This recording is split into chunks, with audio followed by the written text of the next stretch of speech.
Envidia. Lidia era una enferma. Tenía una cosa que la carcomía por dentro. Un monstruo verde que se aferraba a su corazón una y otra vez. Desde la infancia, daba igual lo bien que le fuesen las cosas, sus éxitos, su altura y su belleza, siempre había alguien que tenía más, mucho más. Y es que siempre se lo habían dicho, era una envidiosa. No siempre estaba dominada por los celos, vamos, lo podía controlar. Se sentaba un rato, respiraba hondo e intentaba recordar y enumerar sus logros más recientes. Era un pequeño truco que le había enseñado su madre, harta de pedir perdón a las otras madres en parques, fiestas de cumpleaños y en el colegio. Gracias a esta técnica había conseguido salir airosa del instituto y terminar la universidad. Actualmente, su vida era tan perfecta que ya nadie podía molestarla con sus genialidades, excepto ella. Solo una persona en el mundo la sacaba de su idea de firmeza y rectitud, y era Ángela. Ángela había sido su compañera inseparable desde el colegio. Siempre ahí, donde fuera que pusiese su vista o sus metas, dándole en la cara con su increíble perfección, siempre un poco más alta, un poco más rubia, un poco más lista, un poco más guapa y un poco más destacada que ella, la número uno de su clase y la más popular y reconocida, su pesadilla. Siempre que Lidia conseguía algo, también estaba Ángela cerca. Por más que intentaba la técnica de control aconsejada por su madre, siempre conseguía sacarla de sus casillas y de su concentración, ya que al pensar en sus logros siempre un paso por detrás, estaba Ángela a punto para arrebatarle todo.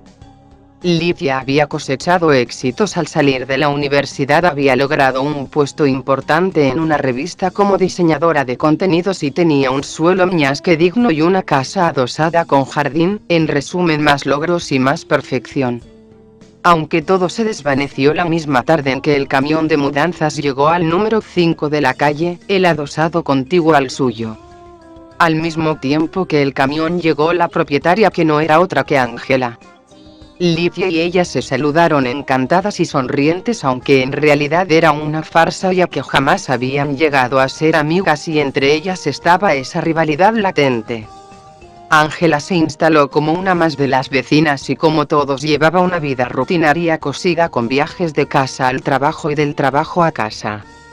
Sin embargo, el monstruo verde bajo la piel de Lidia empezaba a emponzoñar su mente con oscuros pensamientos. Su voz insegura le hablaba de engaño, de conspiración contra ella.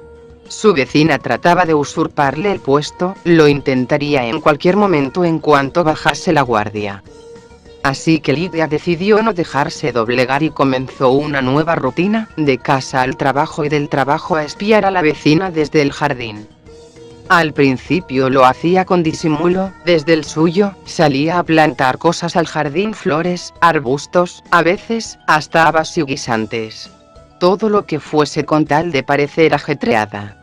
Después, la cosa fue a peor. Por las noches saltaba la valla del jardín y se acercaba a la ventana, con las manos apoyadas en el cristal y los ojos bien pegados para no perder detalle.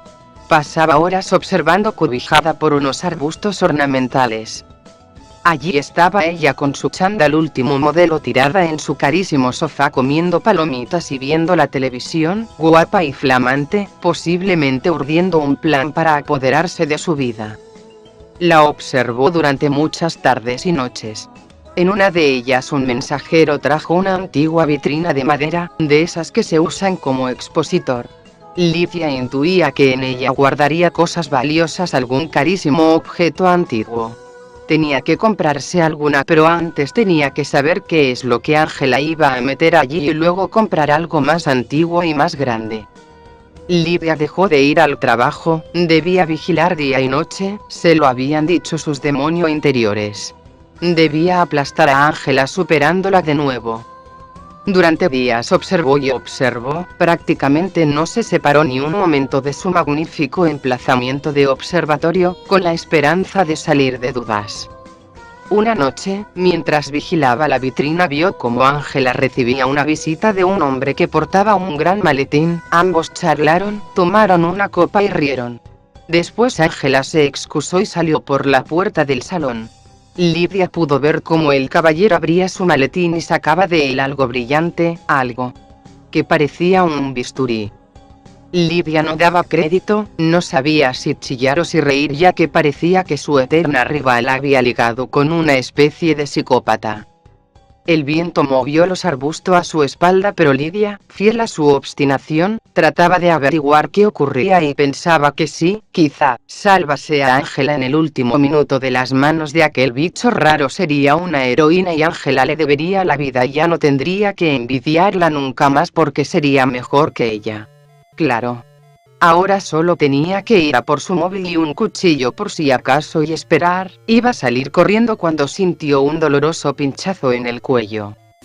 Todo se oscureció. Habían pasado unas semanas desde la operación y el médico le había recomendado que, a partir de esa semana, se fuese quitando las gafas de sol en casa pero no en la calle.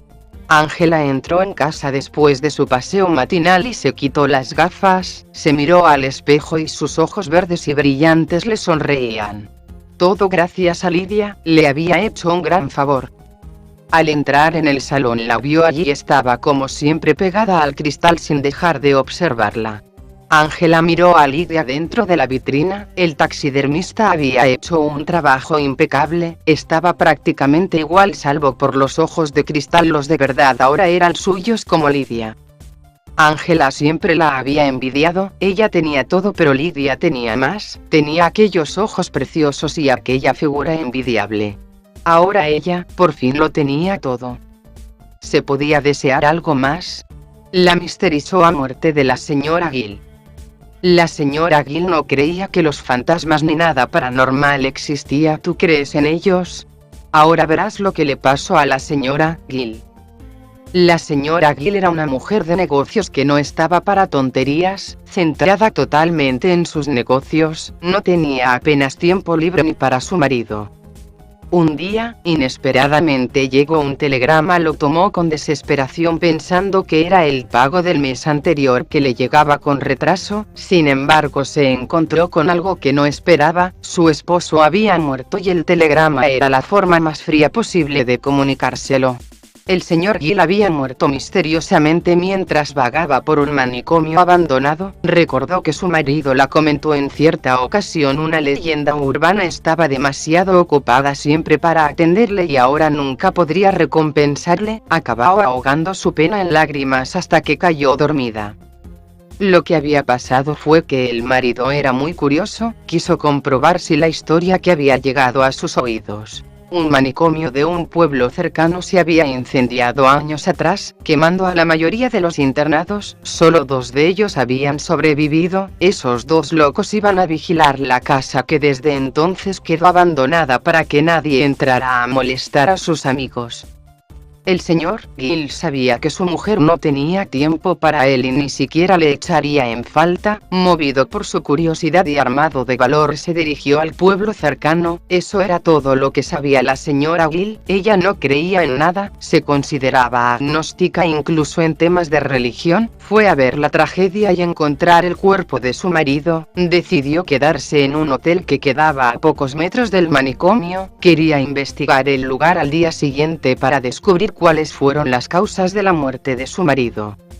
Por la noche mientras dormía sintió un grito de desesperación y una luz atravesó el cerrojo de la puerta de su habitación, pero el miedo no le afectó. Al ir al baño pensando que se trataba de una pesadilla se encontró con una escritura en el espejo que decía «Vete ya». La letra era idéntica a la de su marido. Aún así la señora Gill creía que se trataba de una broma de muy mal gusto. En ese momento sintió un escalofrío que la obligó a mirar por la ventana y vio que un cable atravesaba desde el techo hasta el primer piso. Estaba un hombre colgado muerto en la cuerda.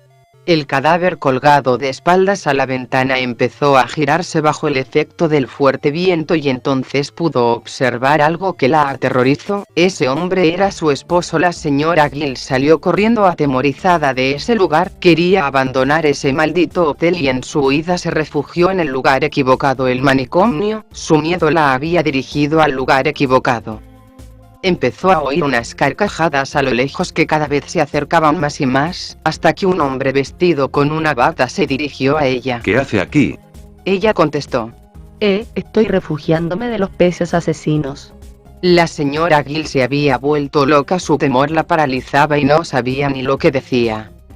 El hombre la miró y le dijo: Está en el lugar equivocado, no moleste a mis amigos, ¿me entiende? Su esposo es uno de los nuestros. Tras decir eso desapareció de golpe. La señora Gill corrió hacia la entrada rápidamente, pero la puerta se cerró sola, era demasiado tarde. 2 días después, un compañero de trabajo de la señora Gill, extrañado por lo sucedido y el telegrama que había recibido avisando de la muerte de esta, entró al manicomio buscando a su amiga. Pero se encontró lo más desagradable que puede ver la señora Gill: estaba ahorcada de un viejo ventilador dentro del hall del viejo caserón. Aterrado observó que la horca que la sostenía parecía gotear un líquido viscoso, se acercó un poco y cayó de rodillas muerto de miedo. No era una cuerda lo que la había asfixiado, sino sus propios intestinos que le habían sido arrancados.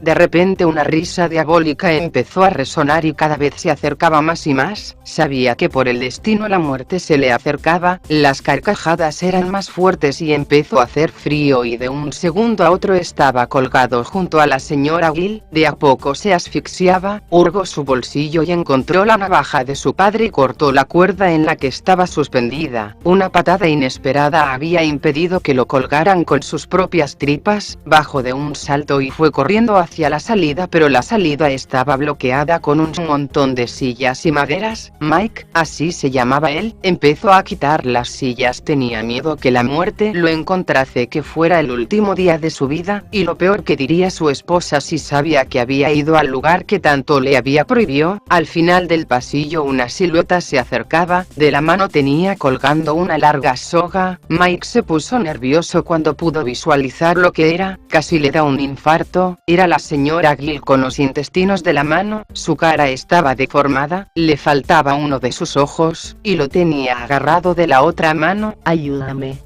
gritaba la señora Gill. Mike había logrado hacer un hueco en las sillas, trató de pasar pero quedó atorado. La señora Gill arrancó bruscamente el zapato de Mike y se dispuso a tirar de la pierna. Luego de un rato logró arrancarlo. Mike sintió un dolor inmenso, a la larga oyó que un centenar de bichos se acercaban. Todos los bichos se introducieron por la pierna y le empezaron a carcomer el cuerpo. Lo único que quedó de Mike es su piel, ya en estado de descomposición.